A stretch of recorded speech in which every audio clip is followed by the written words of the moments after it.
Good Wednesday morning, guys. My name is Jerry Miller, and welcome to Real Talk. Thank you kindly for joining us, guys. We have a Central Virginia, Commonwealth, country, and worldwide audience here on the I Love Seville Network. And on a Wednesday, we're presented by Ross Mortgage, our homie Scott Morris. Just an A-plus all-around stand-up guy, a man who delivers, a man you can count on, Scott Morris and Ross Mortgage. Today's show is going to be dynamite. We have so many data points to analyze today as we're at the middle point of essentially July in 2022. The year has absolutely flown by, and where we started the year to where we are currently are two very different marketplaces. We'll let the experts showcase how those marketplaces may be different here in a matter of moments. Judah Wickower is our director. If you could go to the studio camera. And then the three-shot, let's welcome Scott to the program and Taylor. Scott, my friend, good morning. Good morning. Good to be here. Like, it is a beautiful day outside. I think we're just going to start getting hot here soon. But super hot. Yeah. You got a C note on the horizon from a temperature standpoint. Yeah. But again, it's great to be in the wonderful United States of America where we have air conditioning as opposed to Europe, who is getting Germany roasted right now. That's right. They're throttling electricity in Germany. He's exactly right. Yeah, it's a crazy world, bro. You brought Taylor with you. Yes, Taylor Everett. We've got with us today. Taylor's an awesome dude overall, an incredible professional, and somebody who's got a great view of the market in general. Taylor, introduce yourself to everybody that's watching. Hey everybody, I'm Taylor Everett. I'm a real estate agent with Nest Realty. Originally from the North Carolina area, Sand Hills, graduate of Chapel Hill, came to UVA for graduate school and fell in love with the area. What'd you study in graduate school? Commerce, McIntyre. They have a one-year program, kind of a, not quite an MBA, a little bit more involved than the undergraduate. You had to be a non-business major as an undergraduate, and decided, hey, need some direction in my life, need some business sense. Why not come up to the beautiful state of Virginia, get a little education, stuck around. I love it. A Tar Heel and Wahoo country right here. How have you managed that? Let me clarify something. Hold up. Right? Let me clarify something about this. When I was at Chapel Hill, we were fans of UVA. The first week I was in Charlottesville, I was wearing a UNC t-shirt, somewhere in Barracks Road, I think. That Greek restaurant, Barracks Road. Okay. 7-year-old lady comes up to me and tells me I have a lot of nerve. Really? I said, what are you talking about? We're fans of you. Only after I came here did I learn that UVA and UNC are apparently the oldest rivalry. It's the South's oldest rivalry. Forget that we have 3 built-in rivals in-state about an hour from campus. Yeah. You know, apparently we're awesome rivals up here. But, you know, Tony Bennett was like a favored son down there in Chapel Hill. So. I love Taylor already. What is it about real estate you love, my friend? It's the opportunity to get out and learn about your community, meet people in the community. Everybody's involved in housing. It doesn't matter if they're a doctor at the hospital or they're working at the local McDonald's. You're going to meet them. You're going to have substantive discussions with them about homes. Also, I'm just a super curious person about the local area. When I moved here, I used to just drive around to discover the area, and going through houses that you would never have the opportunity to go through. It's just incredibly interesting. And it's also afforded me the opportunity to think about housing in a completely different way. How so? Well, used to it was just sticks and bricks, kept you out of the rain. It was a total heart decision. The longer I've worked in the business, I've realized, especially now, it's not a hard decision anymore. It's a head and heart decision. Depends on where you are in the marketplace. Where you are in stage of life. Where you are in the stage of life. I would agree with that too. And what the marketplace is doing. So prior to being in the business, I had no conception of that. And now I really enjoy talking to people about that, maybe bringing a perspective they don't have when they decide it's time to buy a house. So why don't we talk market? Why don't we talk where we're at? Gentlemen, I'll get out of your way. You're the expert. Scott, anywhere you want to go? So one of my questions for Taylor is what is driving the majority of your business now? So like one of the first questions I have for someone, like when we talk about it being a head decision, and me asking a borrower is, how long do you plan to be in the home? Because that's a huge portion of the decision-making process in not only what you're buying, also how you're going to finance it. What tools do I have that can make this more opportunistic for you, given the situation? Or like right now, for instance, I've got some young couples who are trying to get in and are very payment focus, and it's like, look, I cannot guarantee this, but I can confidently tell you that if we can shop at the top of your price point in 24 months, I will lower your payment. There's going to be a reprieve in rates, and if we're focused less, if you can get in where you're comfortable and we know that that number is going to go down at some point, would you be more comfortable making that decision? And the answer is unilaterally yes. Whereas, you know, when rates were, you know, when I was 2.625 with people, you know, that is like, you know, if you're going to pay points, I don't really see the purpose in it when they're this low. But if this is your forever home, let's go for, you know, 2% flat and pay $14,000, and you're never, as long as you never sell the house, because it's never going away. You're going to be as low as you're ever going to be. And now it's, I don't advise you to pay points because you're never going to make that money back. Mm-hmm. What do you think, Taylor? Great take, Scott. Yeah, I agree completely. I have a lot of clients, like you said, who are incredibly payment focused, and I've had conversations with people who don't realize how little burning their liquidity actually gets them in payment differences. I mean, you correct me if I'm wrong, but about $10,000 of down payment is about $50 a month. That approximately. Yeah. Approximately, right? I had clients who, oh, this is a 2-year house, but we just feel like we have to get to a certain ratio of down payment. We're going to light $30,000 on fire. I'm never going to make that back in 2 years. So to piggyback off your point, I completely agree. It's a decision. It's a business decision. It's how much did you keep in reserves. It's does this make sense depending on how long you live in that house. That's right in line with another question that I usually ask is, do you want to risk trapping this money in equity that then you have to pay to get out? And on top of that, you know, it is. Some people get focused on this thing, just like when they pull a number out of the sky when they want to make an offer. It's like, well, have we tactically thought about what you're really asking for when you're saying, I want to come in 10,000 below ask and ask for closing costs, where while we're starting to walk a little, like wade ankle deep into that at this point, it's starting to come back a little bit as we get more days on market.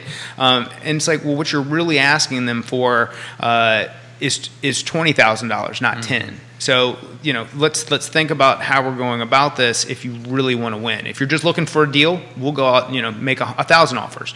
But if you're looking to win, let's put together what's going to put you in the best place. And good take. How's your business doing? Honestly, it's pretty good. This year too? This year had the best spring I've ever had. Wow. It's definitely slowed down the last few weeks, but I think if, you know, established well enough to keep maintaining. You know, I'm not out there with 14 open contracts right now trying to get them to the closing table, but I am still meeting with clients on a weekly basis. I'm carrying some listings. I have buyers. Those buyers have been affected, but they're still in the game. So, I don't have any complaints as of yet. And also, it's just normal for this time of year. Every year, maybe except for the last few, especially 2020, July was a slower time. People go on vacation, the academic cycle's over. There's just not as many people in the market. I try to keep my clients from listing their houses in the middle of July because I don't want to accumulate those days on market. So I think the real indicator will be the fall. Are people still in the market at the fall? You know, I always see a bump of business around September, October, November. I've been incredibly busy last December. And that's not the case normally for July. So we'll see. We could be at a false peak. We could be at a new market. But it's definitely changing a little bit, but it's not dead. So the one thing that I'm going to have one of the better months I've had of the year in August. You are? Mm-hmm. Nicely done. But all of those people are making decisions based off of what I have said to everyone as far as life-based real estate transactions, where we need a bigger house because we've got kids and we've outgrown where we are. We want to refinance because we've got a home equity line of credit that adjusted up. We've got cars that need to be paid, and we've got credit cards. Can we capture? I know that rates aren't low comparatively, but can we capture all that in one payment and make our cash flow more attractive to us? And also, we want to put windows in our house, like. All of the, we're getting divorced. Like, these are all things that create people are not going to stop living their lives because of what's going on in these non-controllables. It's our job as professionals to guide them and put them in the best place to make the best decisions under those circumstances. Very nice, very nice.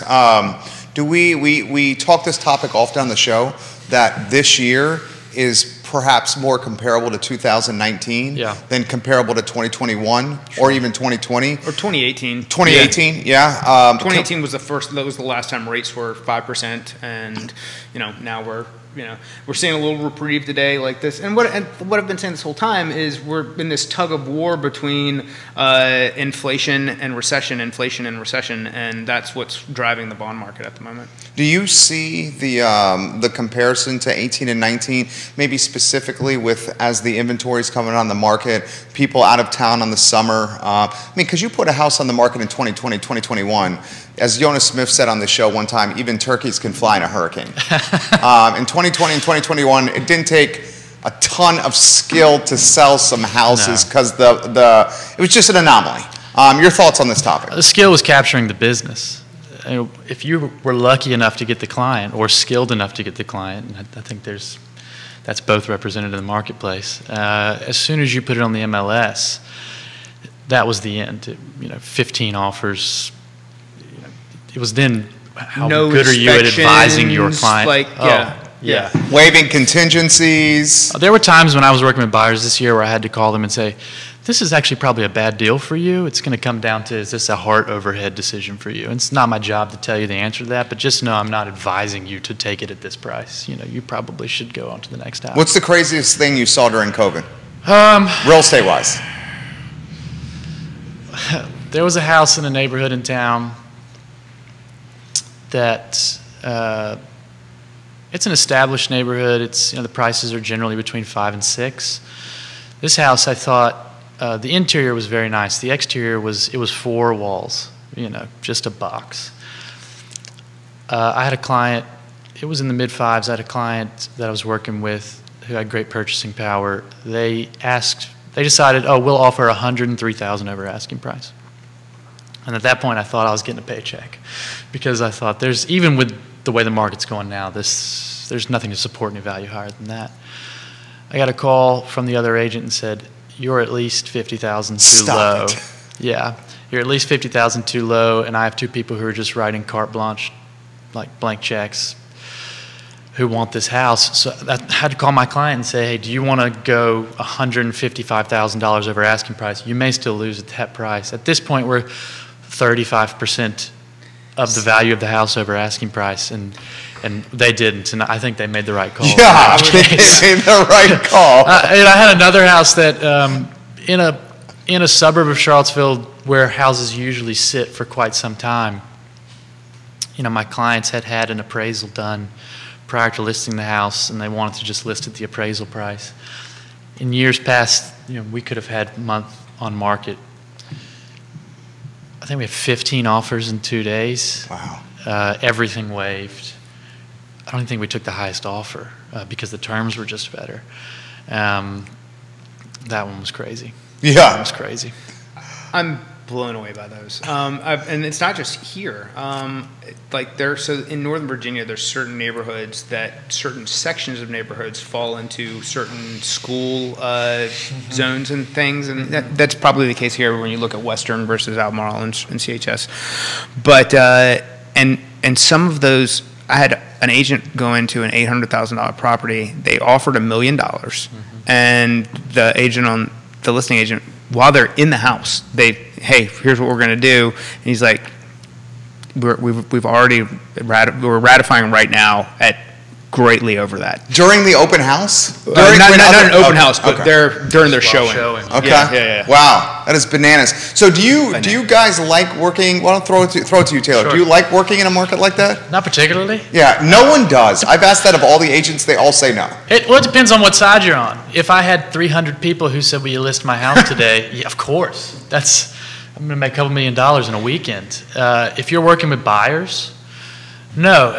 I try to remain pretty business oriented, but I just get along with people that I work with for the most part. I had some clients in the Valley they had terrible purchasing power. Their loan type, they had a USDA loan type, and they had to ask for closing costs. In 2018, that's fine. We'll find you a house. If it's a second house, fine, but we can negotiate a little bit here.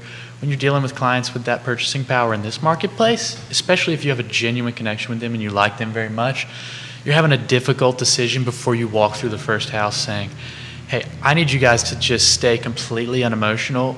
Envision yourself in this house enough to decide whether you want to live here, and then just forget about it. Because if there's 8 offers and you're asking for closing costs, the other 7 are not, and you're going to lose. And I said, you might be 15 offers in before you get lucky enough to find an empathetic seller who wants to work with you. And I think it was 12 or 13 offers that we made, and finally a seller said, and I think we just like your client.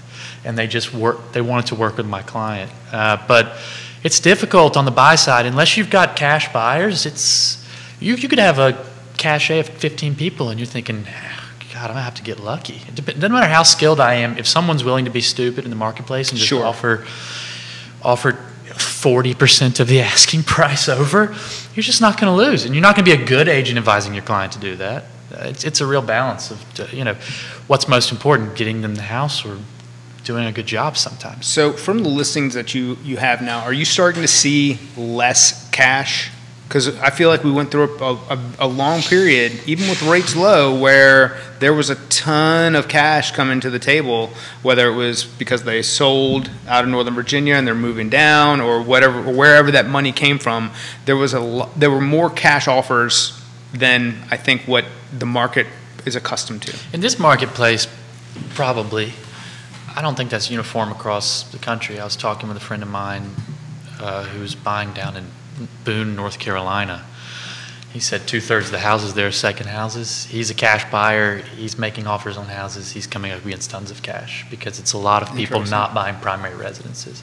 I'd say when it comes to primary residences, maybe, but. So I do a little bit of business in the Outer Banks area, and I've got agents who have a number of clients who are definitely still trying to finance over just cash offers. But I mean, that's tough. Yeah, I'll tell you what I am seeing. I'm seeing a lot of people make cash offers that aren't cash offers. What's that mean? So they'll write a term in the contract and send a bank statement saying, I have this money. So it's a cash offer. It's not contingent on the appraisal, but just know I'm going to finance it. Or I reserve the right to finance it because I don't want to burn this liquidity. But it is a cash offer. And as long as it's not contingent on the appraisal and you can require them to perform, then I guess it is what it is. What do you make of that? Well, that goes back to, we talked about this several shows and moons ago. There's companies out there. So let's say the individual doesn't support his own cash. There's specifically a company called Ribbon, and I talked to you about me personally through some private investor money, putting a portfolio of investors to go back and make these offers. The market moved so quickly, and I had enough conversations with realtors who said, dude, you've been explaining this to me for 5 minutes. If I don't get it, what if the seller doesn't get it? And it would set up so that I know. Yeah, I thought you explained it well. I did. Yes, I know. But I've met with multiple teams, and if the agent I'm not going to be the one. I'll make a call. I reach out to the listing agent. I do all the things to make it as competitive as possible. But that doesn't mean my calls always get answered. So if they get something that is where it's backed by Ribbon or one of these companies.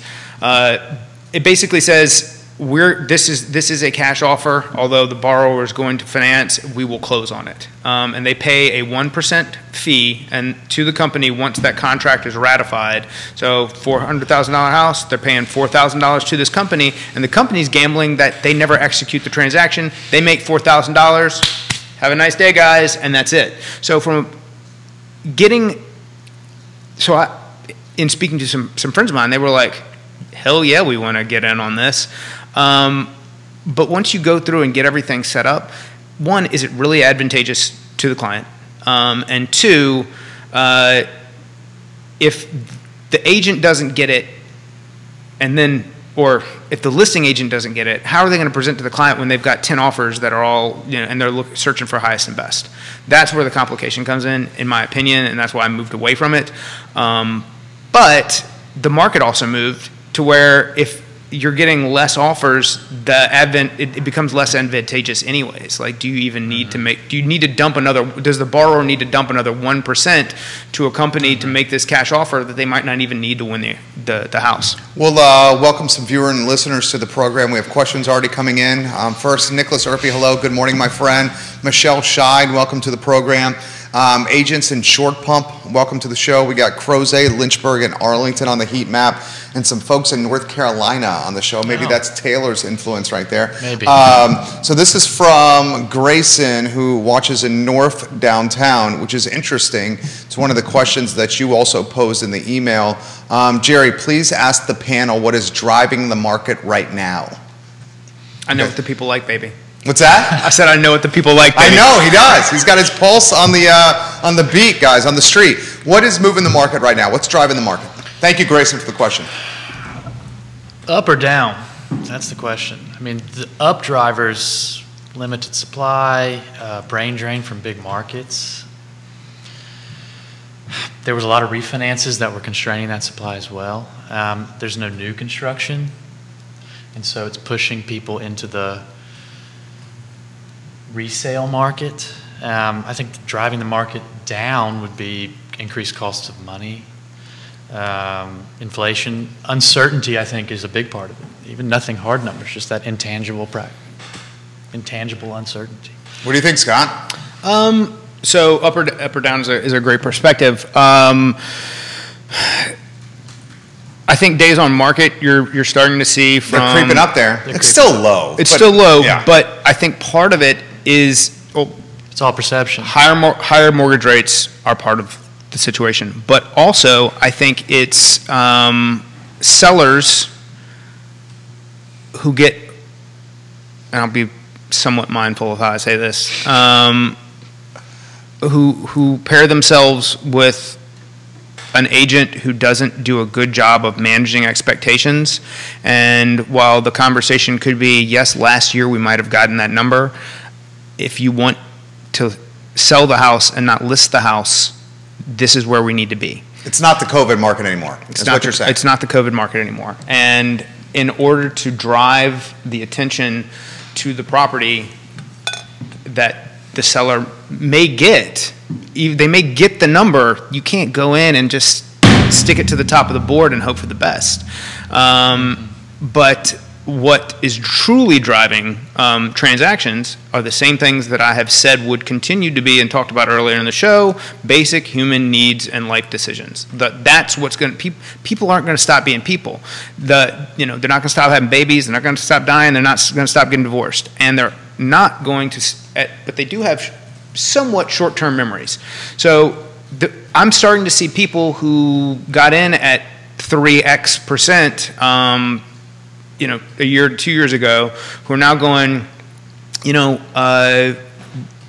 what does it look like if we were to sell our house, and what does this next purchase look like? And I'm like, well, you're probably going to be around 5.5% rate. Does that terrify you? And they're like, can we just see the numbers? And if they can rationalize the cash flow, whether it be from an investor standpoint or a primary purchase, they can get on board with it. And I'm seeing people who are just starting to come out of that and be okay with the situation, knowing that, look, you're not going to be in this mortgage forever. Most likely we're going to refinance you at some point. Can we talk about, go ahead. I was saying, can we talk about a big market driver, rent, in this town? Yeah, what's with all these? I mean, like the capture from these apartment buildings that are going up Forest Lakes and that whole area. Like, that's got to be like. What are they getting for those things? They're making me a believer. They've built some apartment buildings around town where I thought, who's going to live here? And then they have full capacity immediately. It's not only that; the demand for them is so high that the price to rent a house here. I mean, the number one comment I get from first-time home buyers is, I'm lighting money on fire, and it's so expensive it doesn't make sense. You have to have the liquidity to do your down payment ratios or cover your own costs to buy in this marketplace. But I mean, I have personal friends who are having apoplexy about renewing their lease. Yeah. Where am I going to move to? I'm going to double my rent as soon as I'm kicked out of this situation that I've been It's crazy. joyriding on for a few years. Or, oh, it's time to be an adult. I need to go out on my own, not have roommates or live in this person's basement. And then they look at the rental marketplace and they think, should I buy? People I've talked to 2 years ago and said, you should buy a business decision house. You should buy a small town house that's going to cash flow well if you wanted to hold it, or you're going to sell at a profit because it appeals to the everyman in a very expensive town. Oh no, I want to buy a forever house. Now they're priced out of their forever house, and now they're priced out of the rental market. Where do they go? Are they pushed to the surrounding counties? I mean, it's tough. It's constraining the That's a cash flows. great, That's a great take. Great take. That's a very good take right there. That was knowledge right there. To put it in perspective, and I talk about this often on our shows, one of our rentals is at the Villas at Southern Ridge, right down 5th Street Extended, which is the entry point for Southside Charlottesville. $2,000 a month for a 3-bedroom, 2-bath. That's roughly 1,100 square feet. And you need first month's rent, last month's rent. How and do you get 3 security bedrooms deposit. in 1,100 square feet? It's pretty tight. You They're got to not be very liquid spacious. to rent that. Yeah, you have to, it's $6,000 up front to sign the lease. First month's rent, last month's rent, and security deposit, $6K. So that really puts, and that's the entry point of Southside Charlottesville. By Redfields, Villas at Southern Ridge, like a 5-iron away from Wegmans. So like he just said, you have to be liquid to be a tenant now. Think about that. That's stress right there for a lot of people. What's on the mind over there? I don't know. I mean, one of my assistants, she trying to get her out of where she was living in a basement apartment, and they were going to sell the house, so she needed to find a place. And then, you know, she makes good money, and from a just whatever the GPAR, whatever the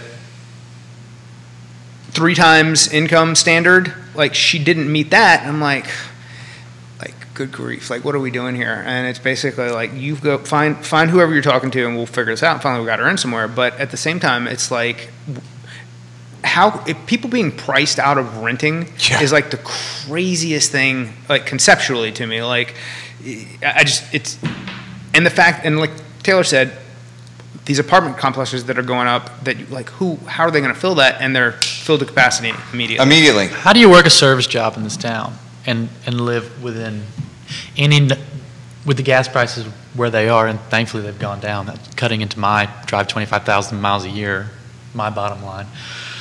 You got to drive 30 minutes, eat your entire profit margin to work at a job that's going to pay you $45,000. They're never going to save the money to purchase a home because they're trapped in this rent cycle. Yeah, we were talking about that, Judah Woodcower, earlier in the week. You guys are exactly right. Can we talk about the word perspective that you utilized? Sure. And the importance of perspective in a market like this? While the DOMs, the days on market, are trending higher, it's still historically incredibly low. And while rates are going up, it's still cheap money. We're under 6%, guys. Yeah. The word perspective and what it means to you. I think my parents were at a 15% interest rate when they bought a house. My dad told me that he kept refinancing with less years and lowering his payment every time throughout the 90s. That's amazing right there. It's unreal. It's unreal. It's everything. It's, if you're a buyer, it's understanding I can't be emotionally attached. If you're a seller, it's understanding, to your point, these are unrealized gains that I haven't gotten the last year.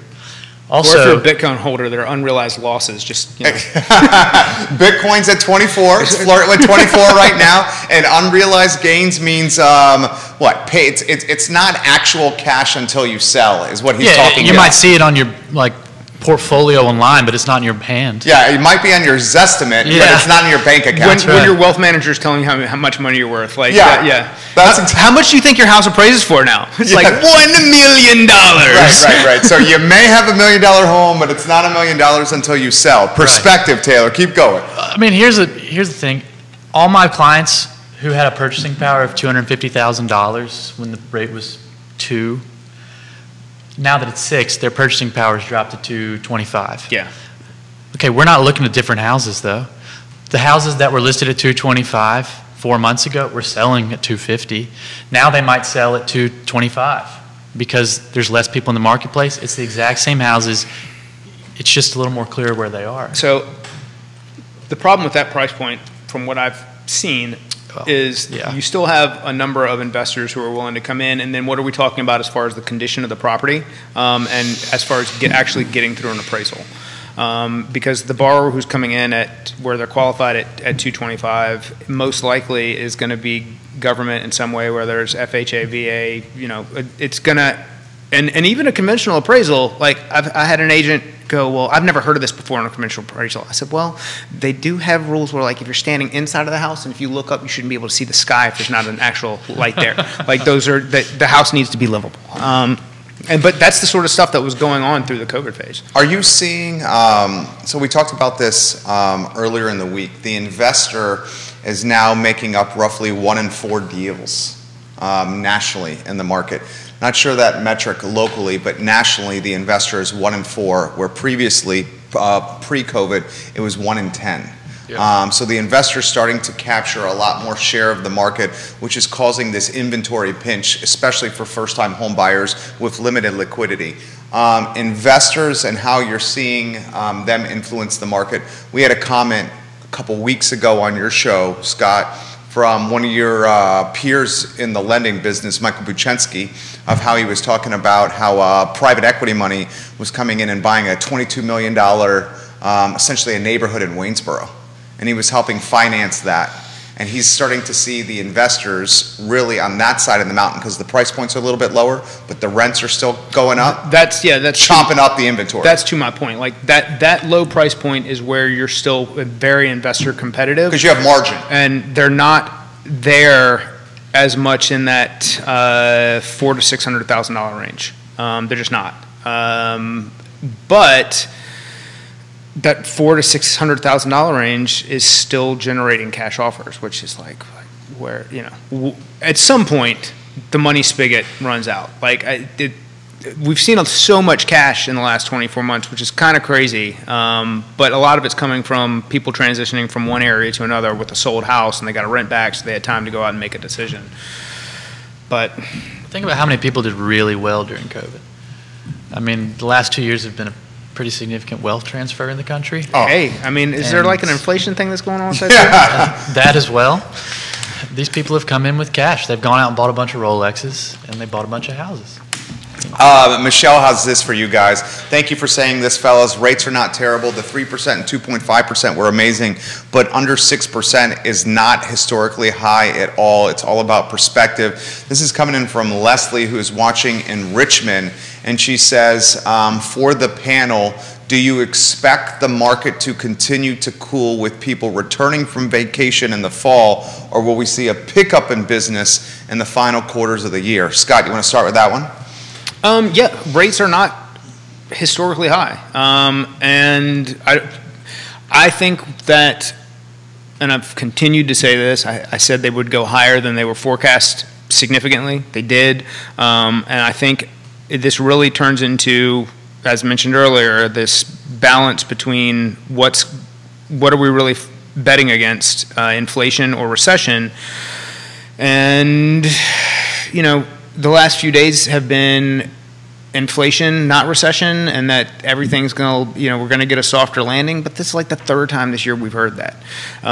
So until the Fed gets its arms around things from a rate perspective, we're going to continue to creep higher. I don't think we're there yet. I've said that I drank the Kool-Aid last time and said when we were at 3% 10-year that we were at the ceiling. We saw a little drawdown, and I was like, oh, look, I'm probably right. And I was way wrong. So the other half of the question, as far as what's driving... Will the market cool? Will the market cool? This fall, or will it pick up? I think we're going to see more inventory come on in the fall. I'm 100% adamant about that. It's just it's human behavior does not change, and that is a time where while there's still leaves on the trees, if there's any intent, good agents who've been having conversations with their clients about selling or say, let's get some pictures, let's get all these things, that's a big driver of that. Also, if you want to sell, do you want to do it before Thanksgiving and Christmas and keep people out of your house? That just by time of year alone, we're going to see more houses go on market. Thoughts, Taylor? I have listings in the queue for the fall. I do.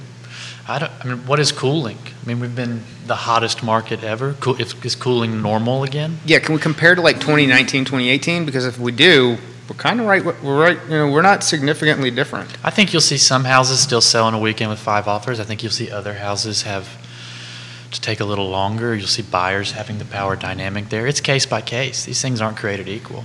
Is the luxury market softening? Is the jumbo market softening?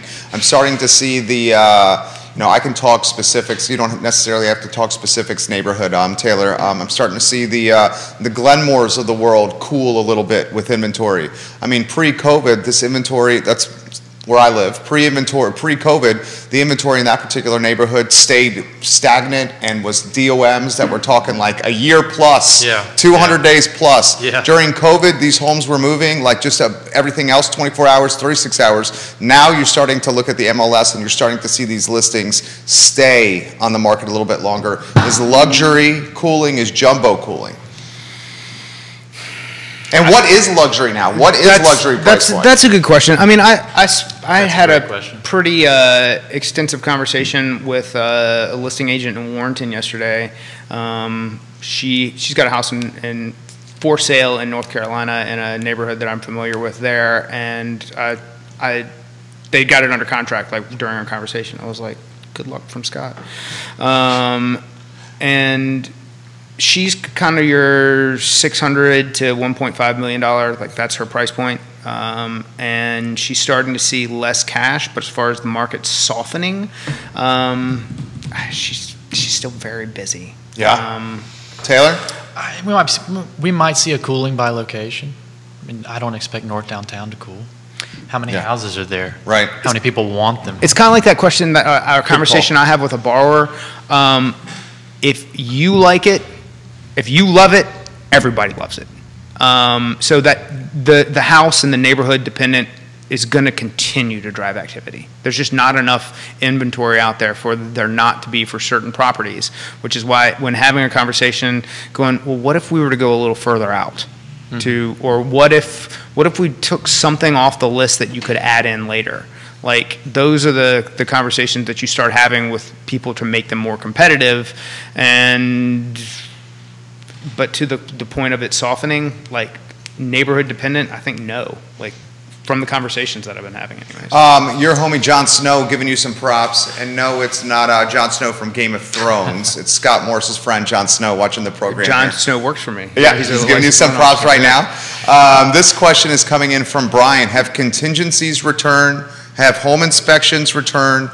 And have closing costs returned to deals? We're in the market now and looking, and we're very curious about this. Property specific. Property specifics. Explain what that means. I have a property right now that is under contract. I have a buyer. It's something that requires a ton of liquid capital investment immediately. It's not really habitable. It's an investment play. In that property, yes, inspections, 100 times.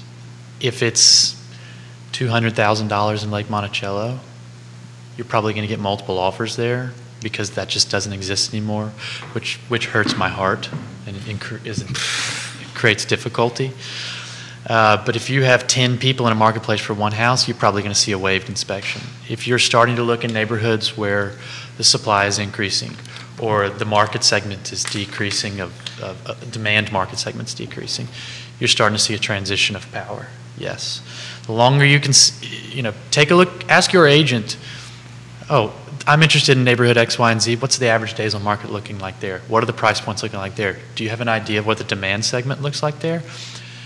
Let's try an offer with this and see how it reacts. Tons of people, they just don't believe you the first time. We're gonna take a clip of this and I'm gonna send it to every buyer I have for questions to ask your agents. Yeah, dude's dropping knowledge right here. I love your even-keeledness. I can see why in this emotional roller coaster ride, arguably the most important decision besides who you marry, how you would be an asset to your clients. Oh, I appreciate that. Because you strike me as the same person every day. And that's what people want is consistency from colleagues, especially the people they're doing business with. Well, if I'm panicking, I didn't realize how stressful this was, and I'd done it hundreds of times until I did it myself. And for yourself personally? Yeah, and then I was stressed out, and I didn't buy in this market. So I understand, I'm about to drop $300,000, and that's just my down payment on an investment that's going to cost me $800,000. I'm going to be stressed out about it. I look at the fear in people's eyes, and honestly, I feel like a therapist sometimes more than a real estate agent. People call me, they cry on the phone. I've watched people have nervous breakdowns. I've watched people rescind offers when they won them because the gravity of the situation, it becomes very real. If I'm showing any kind of stress in the situation, then my client's going to feed off of my energy and feed off of how I'm feeling. I'm not stressed about the situation. It is what it is. It's dollars and cents. I'm not going to jerk you around. If you believe me, if you trust me, then we're going to, I want your second transaction. I'm not here to just get paid the first time. I want you to come back to me in 3 years when you want to sell that house. And I don't want to dig myself a hole and I can't sell it for you and then get yelled at in 3 years either. No, nicely said. I love this guy right here. Scott, thoughts on this? 100% with the until you're going through it. And having some more knowledge, like about the when you know how the sausage is made, like there's certain things like where I never, in my first purchase, I was kind of nonchalant. It was like, oh, well, whatever. And my wife still, she's like, so what if they're closing a week later? I was like, I'm like, you don't get it. She's like, doesn't that happen all the time? I was like, not to me. And I had on a personal purchase, I was told they couldn't get an appraisal out because of the location of the property for like 4 weeks. And I was like, why don't you get me on the phone with the AMC and I bet we can remedy this. Like losing my mind. But yeah, it's a super emotional process for most people. And it's a purchase that they may only make once or twice in their life. So if they don't have trusted advisors, people who are genuinely care and looking out for their well-being, or who don't respond, or who overly emotional in certain situations, it can definitely be a drawdown for the borrower buyer. How about this one for you guys? Sure. And folks, the viewers and listeners watching the show, Carol Thorpe, welcome to the show. We've dubbed her the Queen of Jack Jewett. You guys can offer questions to the panel, to Scott and to Taylor, and really shape the discussion. Just put your comments in the feed. I'll relay it live on air. This comment, I am curious as to how the market will adjust. Generally, rates go up and prices go down. Not now. Do you think this will correct itself, or equity and properties will hold with this hint of an upcoming recession combined with rates climbing? You want to touch on that one, Taylor? Sure. The last few years, the marketplace didn't know where the marketplace was. I mean, I was having some appraisal issues because appraisers couldn't justify the market. You'd have 15 offers and it wouldn't appraise. Because, well, I'm pulling 6 months comps ago. Okay, well, your comp from a month ago is not a relevant comp anymore. Okay, it may not be in this neighborhood, but here's 4 things in the city limits that are similar size, quality, construction, age, that are selling at this. There's a price floor now. Now that the market has kind of discovered, what I'm seeing is that the market's found a new price floor. We're not seeing $100,000 over the asking price. We're seeing a leveling. We're looking for a 1-to-1. You have one buyer for one property at the asking price. That's a point of equilibrium. We're still not at a point of equilibrium. If we reached a point of equilibrium, then we had a deficit on the demand side, then maybe the prices go down. Even with the increased rate activity, we're not at a point of equilibrium yet. What I'm seeing instead of a price softening and people going underwater in all of their properties is you're not getting 10% over ask anymore on every property. I think that's an important thing, is that every property was getting 10% over ask. Now it's 10% over ask on select properties. It's select properties at the asking price. And then you have some agents who have been a little too aspirational with their pricing, assuming that the rules of the game that applied 3 months ago came in. They listed it above what the market probably should deem, and you're starting to accumulate some days on market. Or the houses just aren't as nice, and now the market's responding to the fact that you're listing a house that's not worth multiple offers, which is what would have happened in years past. So in my estimation right now, we're just seeing a leveling off of a new price floor, and unless things get catastrophic, we're probably just seeing a new normal of pricing and not having this super aggressive, super competitive 10% over on everything because the market has found its new its new North Star, essentially. Scott? I'll play the headline game with this one. With mortgage applications down to a 22-year low. And that was today's headline. And also, new construction starts at a low. You're relying on existing home listings to carry inventory. So while all of these things are down, there's also a smaller pool of inventory, which is allowing home prices to continue to not go up at 10% month over month and all. I mean, just which was unsustainable. I mean, the year-over-year gains that we saw, these unrealized gains for some people, I don't think that we come back from, because unless there's an actual catalyst to collapse the market, which just does not seem to be there. That's Kelsey's question. Is this a bubble? I'm sure you guys get this question. Yeah. So I'd like to think it's a peak, not a bubble. And what I mean by that is we see a plateau from here forward. Like we see a continual creep. There's some continued gain in valuation. There's continued appreciation, but that's through a more balanced market and not this dip of insanity with essentially free money, and it's just not sustainable. What we went through was just not sustainable. I think certain markets will have a pullback. Sun Belt, Arizona, Florida, Texas, parts of California, but they're different markets than what I consider us to be here in the Charlottesville, Northern Virginia corridor, and a lot of that is based on job opportunity and socioeconomic situations. Like we have the university and government funding that is not going to stop paying people. Well, if we were supported by just big warehouse manufacturing corporations, we'd get to a supply gut. They lay people off. We don't see those things happen here in the same way that other parts of the country do. Okay, so this is a follow-up question. Then I want your take on this. Sure. I asked Jim Duncan this question. He's the Ness partner. Sure. He was sitting right here, and he didn't like my question. Okay. I said, is Charlottesville recession-proof?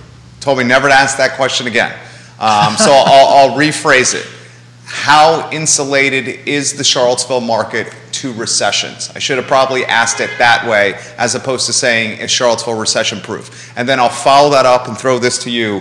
Is there a bubble on the horizon? Sure. I think it's relatively insulated compared to markets with more transient work. I mean, there's a lot of old money here, a lot of retiree money, a lot of, like you said, doctors are still going to get paid at the hospital. The government's writing blank checks for student loans right now to universities who are dictating whatever funding they would like to have, and ergo, those jobs are not going away at the university. You got the data science school close to opening, $125 million world-class facility on the near horizon. Yeah. NGIC, or the DIA, is it DIA? Buffalo Group, there's big, they run a lot of intel out of there, and those guys, we're not, as long as America is engaging in the world, trying to maintain its place as the world power. Those guys, Buffalo Group is going to be doing all right. That's right. Exactly. Yeah, that's what he's saying right there. Keep going, Taylor. Yeah, I think this, maybe surrounding counties would be more susceptible to these market factors. Or, when I drive down to see my parents in North Carolina, 29 South, I think you see on balance a higher percentage of or a higher tolerance, or a less of a tolerance to recessions down the 29 corridor, where Danville, somewhere like that, where it's a lot of these jobs that are, once a recession comes, people are losing their job. City of Charlottesville doesn't seem to be that case. It's not to say that there won't be something that occurs, but not to the level of somewhere like that. Look at the economic driver Liberty is for Lynchburg. Yeah. So with the fact that Charlottesville has multiple sources of these drivers, not just the university, is it recession-proof? No, but it's recession resistant. To about 100 meters. Very nicely said. I'm going to steal this. Judah like that over there. We got a smirk out of Judah. That says it's a good joke right there. I'm going to steal that from Scott Morris. Please remind me of that. I will give you credit every time I use that moving forward. This is from Kevin Yancey, who's watching in Waynesboro. So we should ask, Kevin, I'll get your question here in a matter of moments. The question he has for you, so you can start thinking answers, do you see a full point increase coming or another 3/4 from the Fed? It's hard to tell, but before we go, 75 bips all day long. Okay, you're saying 75? Okay. He's in Waynesboro. Is the Waynesboro market, are you nervous about the other side of the mountain at all? Not Anyone? really. No? You're not? Really. The Waynesboro market has done very well with the hyper rapid inflation in the Charlottesville area. 4 years ago, I'd go to Waynesboro and sell somebody a house for $120,000, and I can't. Unless you're going to Craigsville or something like out in the like. It doesn't exist anymore, the 120 house. It doesn't exist. Yeah. It's really located quite nicely between Charlottesville, Lexington, Harrisonburg. It's a bedroom community for those three places where there's universities. I mean, Buckingham used to have like just on the other side of the bridge. Used to have $140,000 homes that you could. Cheaper than that. Yeah. I'm thinking that in Buckingham. Yeah. But they've brought some industry over there, and it's really nicely positioned between those three places as a point. I think Augusta County is kind of a frontier market, and I don't know where the prices can go from here, but they've seen some significant price increases in the last few years, to the point where really everywhere in Charlottesville has, but that's located nicely. What do you make of that, Scott? Your thoughts? I mean, it's a hub, and it's so it's 6481 interchange and 30 minutes from Charlottesville, 30 minutes from Harrisonburg.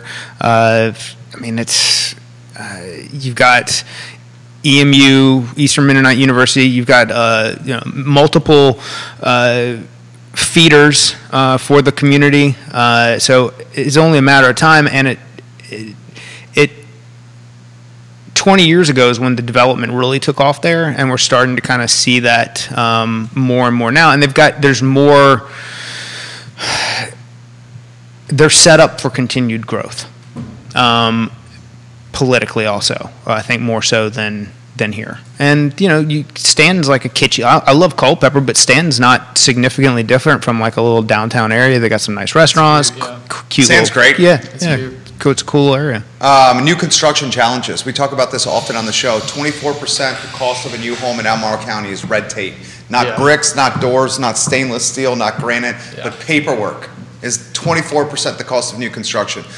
Taylor, new construction challenges. The home builder right now has his or her back against the wall, undoubtedly. Yeah.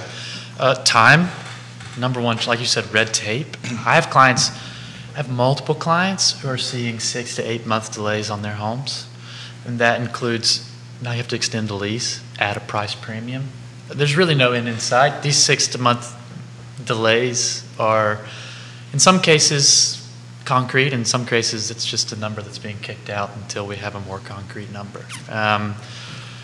But bureaucratic, getting the county to approve things is, from my discussions with builder representatives, is the worst part. And then sometimes they'll just randomly not be able to get something. Oh, our door handles are on back order for 6 weeks, and that's cutting us down. But the majority of the timing right now and the problems with it. Well, when are we going to have an answer? In about 2 weeks. That's what we said 2 weeks ago. 2 weeks ago. Yeah. It's tough. And that's informing a lot of the resale market. Is this just lack of that silo or lack of that half? I traditionally have sold tons of new construction. I have a great working relationship with new construction companies in town. My conversations with them are, can you give me an idea of when I can give my client an idea of when the house they have under contract is going to be delivered to them now? And that's not the fault of the builder, by the way. Oh, no, it's not the fault. I don't want to insinuate them throwing them under the bus, because they're excellent and great communicators, especially the local ones. But we need some solutions in the county office. So like the big NBR, Ryan Homes, what I'm starting to see like online and through various groups and private messages is all like it went from "we don't need you" to to agents and mortgage companies to now we're paying bonuses like these pluses and all the things to get people. I'm seeing gas cards utilized to get people at open houses now. Gift cards are coming back. These tactics that were 18-19 tactics, 2018, 2019 tactics are coming back to drive engagement. Literally, I mean, I get the newsletters from the agents. Come to the open house, win a gas card. Right. Thoughts on this? I think it's just going to become more commonplace. To your point earlier about would you rather be working with buyers or sellers, or and it's up 300 sellers. You know, it was easy. You're kicking it out. There was no investment or work done on the listing side. You're going to start to see people marketing. I think I got an email from my broker that said start to market like it's 2010 again. What's that mean? It's just, you know.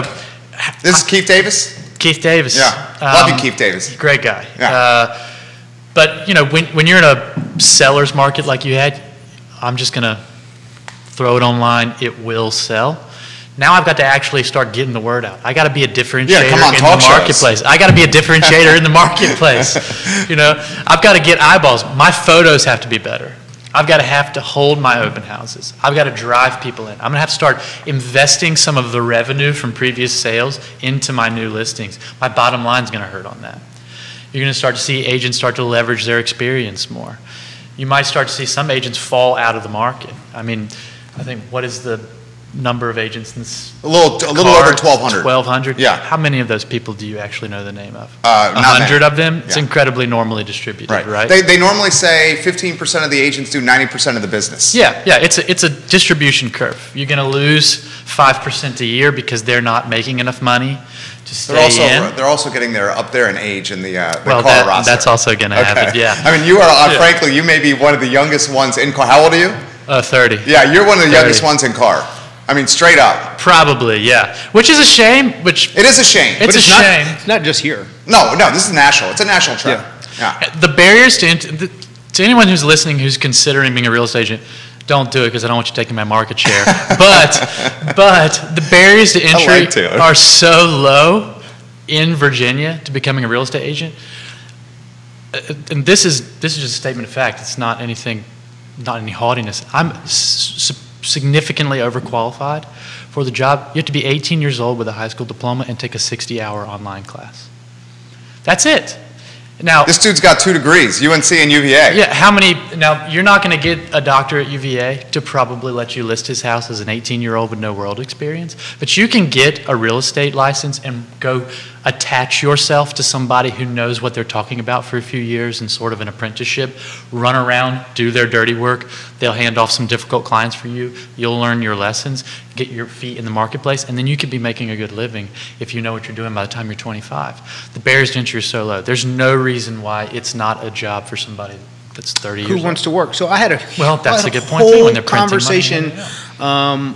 With someone in the car business who, you know, he's about to, you know, a couple years from retirement, and we talk about, I got somebody who wanted to come do this and just what challenges they may face, that sort of thing, and accompanied with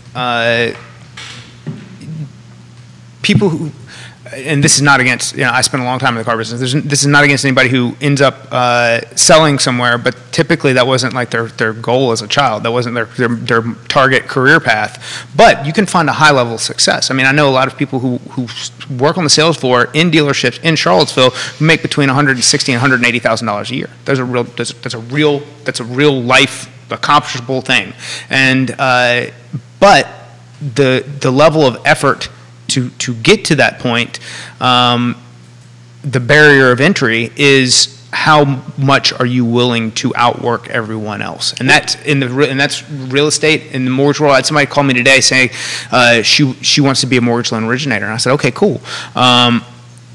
What makes you think that this is for you right now? Like, tell me why. Like, I need the why, because if you're not willing to go out and like work to the point of exhaustion, call people and put yourselves in front of people over and over again with absolute failure as a constant, if you cannot overcome that mentally, you will never be successful. And your show, a few months ago, we had Valerie Easter on the show.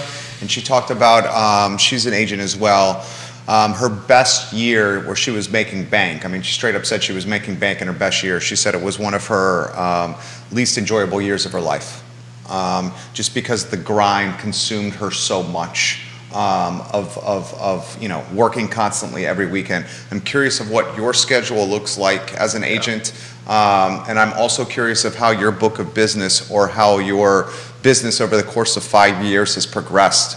Like, what was it like year one, and what is it like now, and what's your day-to-day like, your weekly hour workload like? Yeah, there's this beautiful half-truth in real estate that you make your own hours. And the true part of that is I'm not shackled to a desk and have to ask for permission to go to the bathroom. If I need to go pick up some golf balls from Dick's Sporting Goods at 3 p.m. and I've got a 30-minute window, I can go out there. But I can go out there at 3 because I'm going to be working until 8. So this spring, I think I pulled a few weeks of 9 to 1 a.m. and you just don't have a choice. You are meeting with clients, and then you're reaching your deadlines paperwork-wise. If you wake up on Monday morning and you have no problems, there's going to be a problem on your desk by 11 because someone's not going to appraise. And are you staying in front of your marketing so that once you get through all this work, is there more work in the future? Right, exactly right. So it's, you know, right now, the summer is always a little lighter.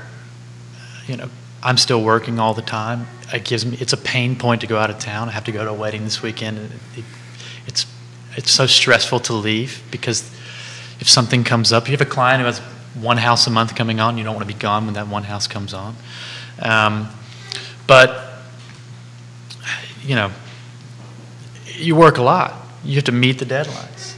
My year one is a learning experience. It's tough. I think most agents lose money in year one. That's why it's tough. You have to have a little bit of cash reserves and have some perspective. That's why I said it's a good idea if someone will pay you a salary, or they're so busy they'll hand you leads to work, and you have a little safer of a way to learn the business. That's a great way to get in.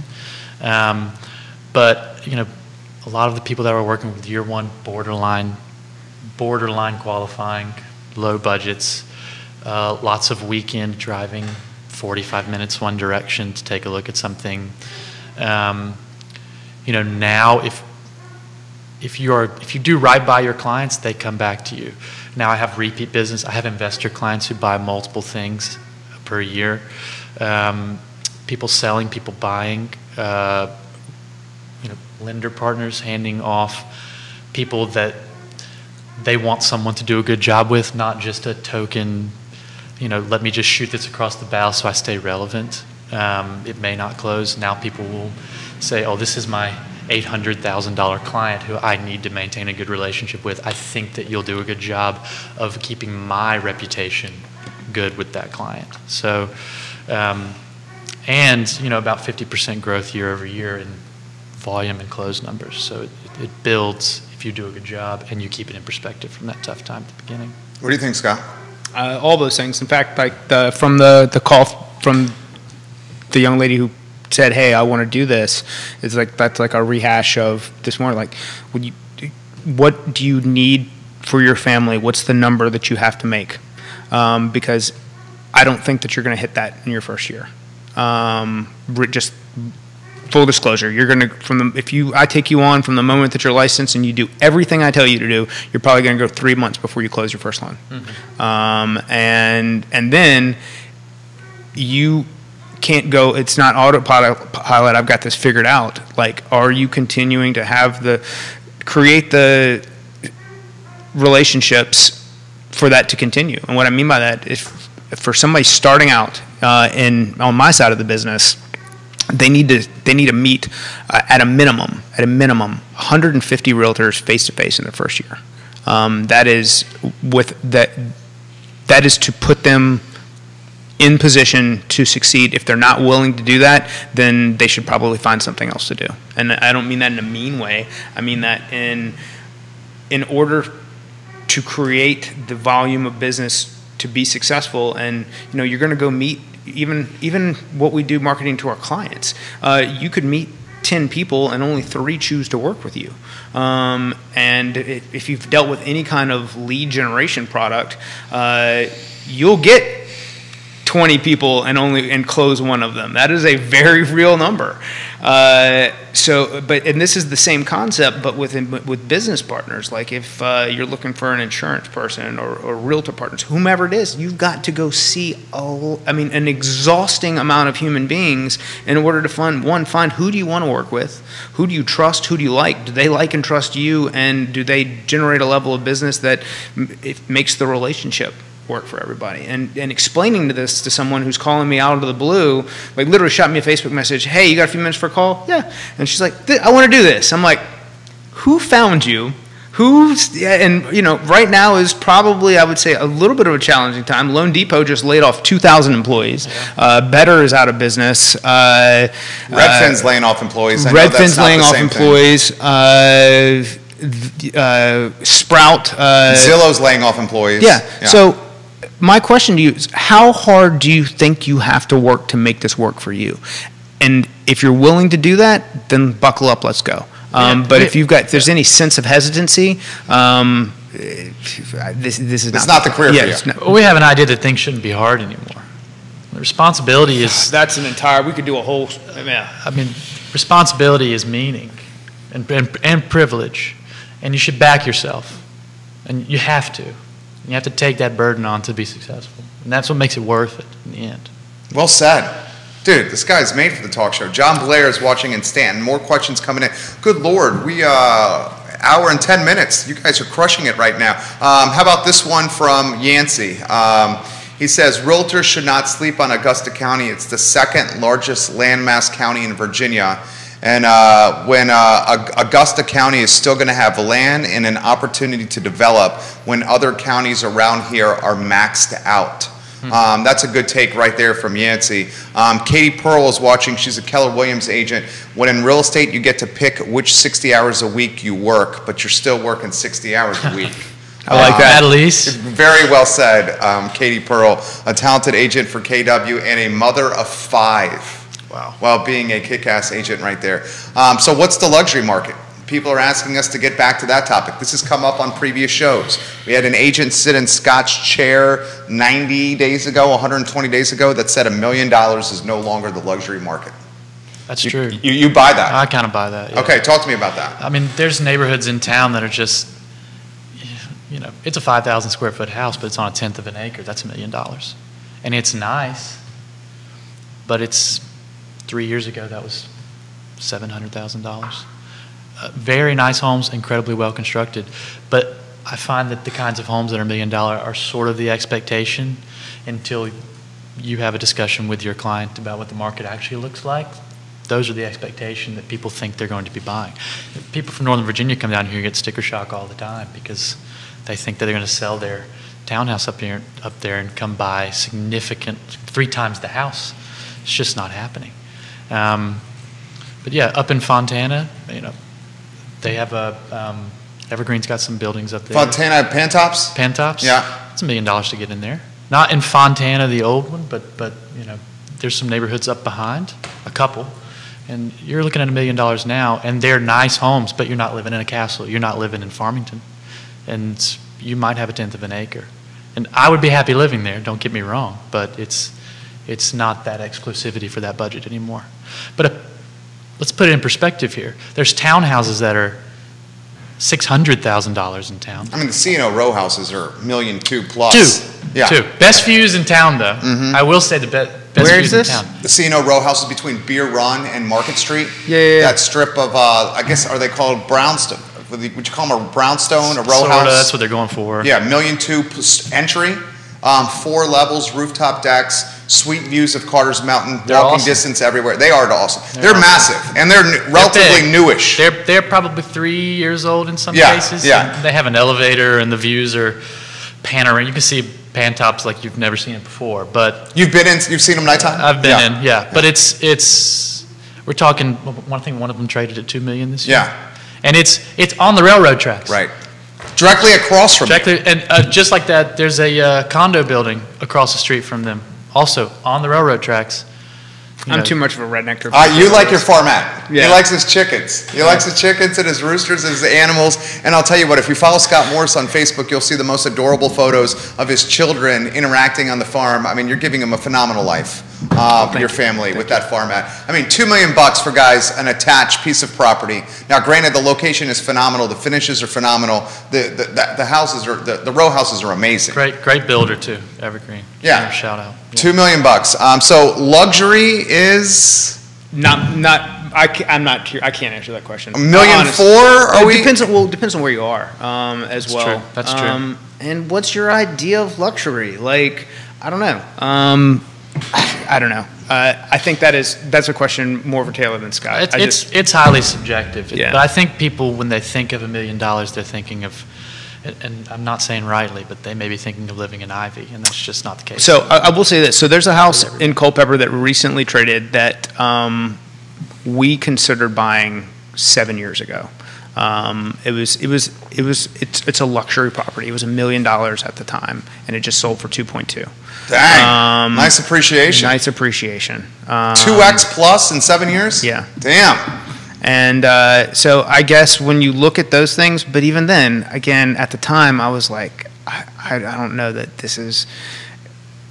It was not a right fit for what I was looking for, and even though I was like, gosh, we should have done that, and then we, do this, but at the same time, it's like it's still not what I personally was looking for, which is why I just don't think that's not a question that I get it, but it depends on where. So luxury is relative. Luxury is relative, yeah. And luxury. So let's say that I think there's. Let's say there was an area in that Stanton area where $1 million still puts you on a 5-acre house with a like your big mansion. That's your luxury property. Like over there, that might be it. Where here is 1.6, depending on where you're looking to be. I mean, then you go back to the original houses in Glenmore, where the old section, those were considered luxury homes at the time, and now it's a downsize for somebody who's got that money and wants to live in that neighborhood. I don't know. So I think that question has a lot to do with perspective and personal opinion. So guys, 11:30 from a time standpoint here. We have more questions coming in. You guys are doing fantastic. Taylor, you're very good here. So I'll do, he's a sports guy. You guys are both sports guys. Yeah. We'll do a little around the horn PTI rapid style here, okay, so we can get as many of these in as possible. This is coming in from Steven. He says, what is the entry price point for City of Charlottesville, Albemarle County? Is it all now with a 4 in front of it if it's decent, if it's in decent shape? You're talking attached or detached? I think he's talking detached. Yeah, definitely 4. I mean, does it have a 5? City of Charlottesville may have a 5. You could buy my house under 5, but it's Taylor's selling his house right now. Anybody out there wants to offer me 5? It's straight out of 1965. Is it City of Charlottesville? City of Charlottesville. Dang. Yeah, but You had it for 2 years, so you don't get the capital gains exposure? Yeah. You have. There you go. Yeah. But you're going to have to put in. It needs a full reno. Hardwood floors come with it. So are you saying that might be the entry price point, single family detached in the city? I've got a brick rancher. It's which neighborhood, can I ask? It's on it's technically in Greenbrier, but it's not. Okay, Greenbrier's legit. They try to claim us, but it's on an offshoot road. Brick rancher at the extent of the city limits. I think I might be the last guy in the city. Technically 1,800 square feet, but some of that's in the basement. And not really, I have a ping pong table down there. So really the livable space is about 1,200 square feet, 3-bed, 2-bath. It's in the 4s. So closer to the university you get, the more expensive that gets for the same amount of money. You could find, I sold an 800 square foot house, or it might have been 1,100. I think it was 900 square feet in Belmont for like high 3s this year. And that's... So that ain't TLC then, at high 3s. It was like 2-bed, 1-bath. Belmont's become such an anomaly. Anomaly, yeah. The first one, the place that sold just over the old Spud Nuts, was like the first one to crack $1 million, and then it's been like gangbusters since. Yeah. Did the Belmont house you reference, it needed TLC at the high 3s? I mean, all of these things need modernization. So eminently habitable, shows well, but we're talking tired floors, Formica countertops, laundry in the kitchen, 2 bedrooms, bathroom from 1975, maybe earlier. It's got a pink toilet. Not falling apart at all. In good, well cared for, but not that $1 million house in Fontana. His follow-up question is entry price point attached. You get something. I know the villas market well. The Villa Southern Ridge, you get 210. You got a condo, 3-bedroom, 2-bath. So are we talking city limits, right? Yeah, if you go city, Villas is Albemarle County, so maybe that doesn't fit the city. Yeah, the Albemarle County in the mid to high threes, depending on where you're. Condos and more towards townhouses. Non-warrantable, is that why the condo? Is that why you're saying stay away? There's multiple. The financing is more difficult for a condo because you don't own the land. It's non-warrantable, is what he's referencing. There's some townhouses in Hollymead and maybe down Avon Street that are in like the 350 minimum plus. They're probably a little higher now. Which Pavilions at Pantops. That's Avinity. Which were 285, which was like this realistic entry point, but now we're 350. Pavilions at Pantops. Those are nice. The low side, the Ryan side. That's Ryan Homes. Ryan Homes. They used to be. Those are nice. Mid twos 2 years ago. Yeah. Really nice. Some have garages. Some have garage. Some have 2-car detached with a little yard between. Yep. You could go mid twos 2 years ago. I think you're in the threes there now. But that's not city. But I mean, it's in North Carolina it would be city, where the city would just keep annexing it. But it's not city, but it's city adjacent. It's what I would call the metro. That's like a lot of Albemarle is. What do you say to the first-time home buyer? Think with your head. That's the most succinct way that I could put it. For example, I think I might have said this story earlier, but I'll reiterate it. I have a friend who called me 2 years ago and said, I want to buy this house. That's my favorite house. I want to put 20% down. I said, well, you live alone and you want a 5-bedroom house with a yard and you want to put 20% down, which you can't do. Oh, I'll just wait. I said, you need to think with the head, buy a townhouse in the city. You're not going to love it. You don't love where you're living now. You're renting an apartment. You're going to move in 2 years regardless. You might as well have some ownership stake in it. They've missed the boat on that now. They called me last week and said, the rent is so high, I'm burning money. I said, the head decision has changed. You probably should just sit and continue to accumulate capital because you still want that forever home. They still won't listen to me. They still want the forever home. And now that's become even more out of reach. If you're a first-time home buyer, if you're in your mid-20s, under 30, I would probably buy a townhouse just outside of the city limits. Try to identify what I would be a frontier market. A really good area is Hollymead area because we're moving toward DC. People are moving down DC. That 29 pipeline is getting developed. There's some nice townhouse communities up there where you can get your money in, and it seems to grow. Great take, dude. You brought a winner here. Age-old axiom. When's the best time to buy a house or plant a tree? Yesterday. Right? Yeah. Give us a final thought to get out of here. I don't think all the turbulence that we've experienced is over. And stick to your trusted advisors. When someone's offering you advice because they do it every day versus your brother, sister's, husband's cousin, take it for what it's worth. You can tell if the people working with you truly care about you from the conversations that you have, and make head-based decisions based off of that, and trust the people that you work with, and trust that they're going to take care of you. Scott Morris, guys, Ross Mortgage, presenting sponsor of the show, Ross Mortgage and Scott Morris. You can find him on every social media platform possible. He picks up the phone and he returns messages. On TikTok, I try to, I want to do more. How's your TikTok game? I came up with like a list of like 20 things that I do topics on, and then I get into like the video editor, and I'm like, I'm not doing this. It's so hard. That's why we're in business.